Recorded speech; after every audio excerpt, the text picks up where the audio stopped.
Item Number SCP-6411 Security Level 4 Containment Class Esoteric Secondary Class Thalmiel Disruption Class Eki Risk Class Warning Special Containment Procedures. No usage of SCP-6411 in speech, writing, or any other medium is to be permitted. Any such usage is to be considered a containment breach, and nearby available MTFs are to be mobilized to deal with it appropriately. The sole exceptions to the above are the original documentation of SCP-6411, which is to be kept at a high-security vault and an undisclosed site, and sentences of SCP-6411 comprised solely of lexemes, fundamental units of meaning independent of any morphological changes. For example, the words go, gone, and going are all derived from the lexeme go, that are known to have already escaped. Description: SCP-6411 is a Kabbalah class constructed language, a language that, instead of having naturally evolved like most human languages, was artificially designed, created by Department of Linguistics founder Joseph Harrison in collaboration with the Department of Applied Force. Any usage of SCP-6411 that is not in line with the special containment procedures will result in an SCP-6411a Event involving all lexemes used. SCP-6411a Event invariably result in the involved lexemes ceasing to be part of SCP-6411, instead returning to their previous locations. Often, these previous locations will be brought to the place where the event occurred. Further side effects depend on the individual lexemes, and hence cannot be known in advance. To access further information, please input Level 5 credentials. Creation: Joseph Harrison, an amateur American linguist, was commissioned by the Foundation with creating SCP-6411's base grammatical structure in 1931. It was due to multiple nomenclative breaches that occurred in the previous 20 years as a result of SCP-6411 lexemes not being properly contained. Once SCP-6411's grammatical structure was created, a ritual conducted by the Department of Applied Force was used to convert SCP-6411 lexemes, previously nomenclative meanings, into lexical meanings provided by Harrison.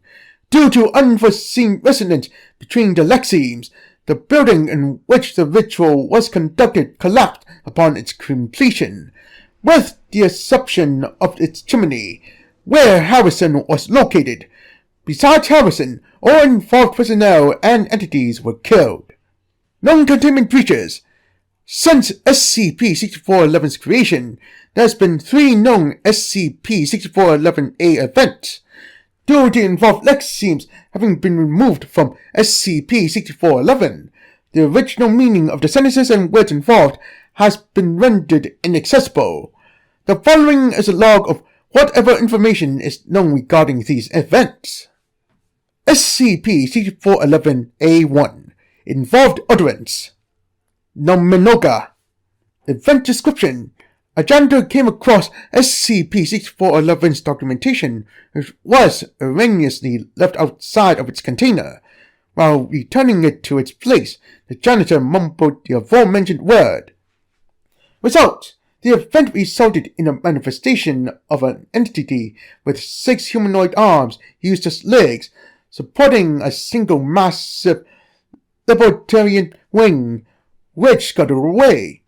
The janitor's screams alerted site security, who successfully contained the entity.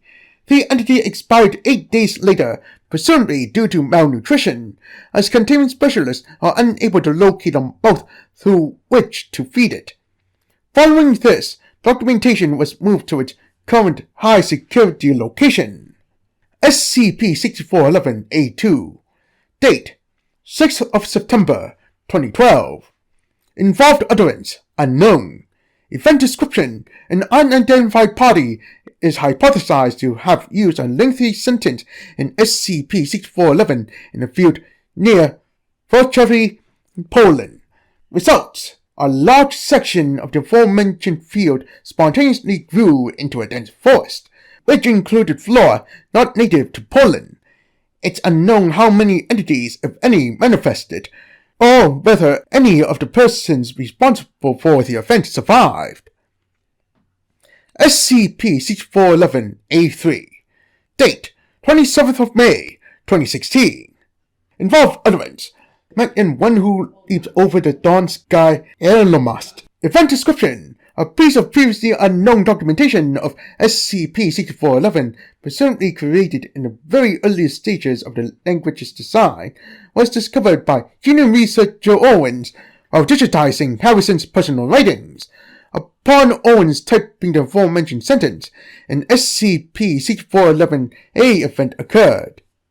Results: security camera footage records two semi-humanoid entities appearing behind Owens, one possessed a vulpine head protruding from its stomach rather than a humanoid one, and the other has legs that curl downward in a spiral rather than having any clear joints. The entities notice Owens and invite him to drink tea, while addressing him as a long-missed enemy. Owens, an only child, is startled and accepts. The vulpine-headed entity removes Owens' arm and produces 3 cups. The arm begins leaking a liquid into the cups, which are then distributed among the 3 subjects. Owens immediately faints, and the entities reattach his arm before leaving the room and disappearing from camera footage. Analysis has revealed that the liquid involved was, in fact, tree sap. 0511, you have one new message. To 05 Council from 053. Subject: decommissioning of SCP-6411. Fellow Council members, I will begin by conceding that our predecessor's decision to create SCP-6411 was inspired. No longer could a person randomly making up names cause a containment breach. A breach could only be caused by speaking SCP-6411, since the words that comprise it really weren't names anymore.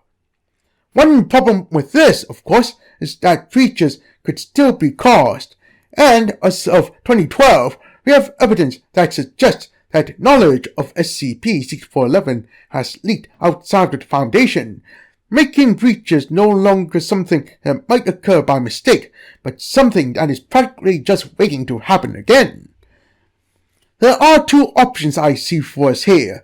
Either recreate a new language, make it the new SCP-6411, and use the same dangerous and hard-to-set ritual to transfer all of SCP-6411's current vocabulary into it, and then just wait until knowledge of it leaks too.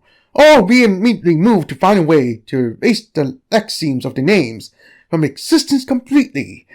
I know we traditionally haven't been fans of the latter option, but in the face of alternatives, I personally don't see how else we can keep those things in the forest where language is the greatest of weapons. I'll be bringing this up for voting in our next meeting. I hope we'll see eye to eye. 053.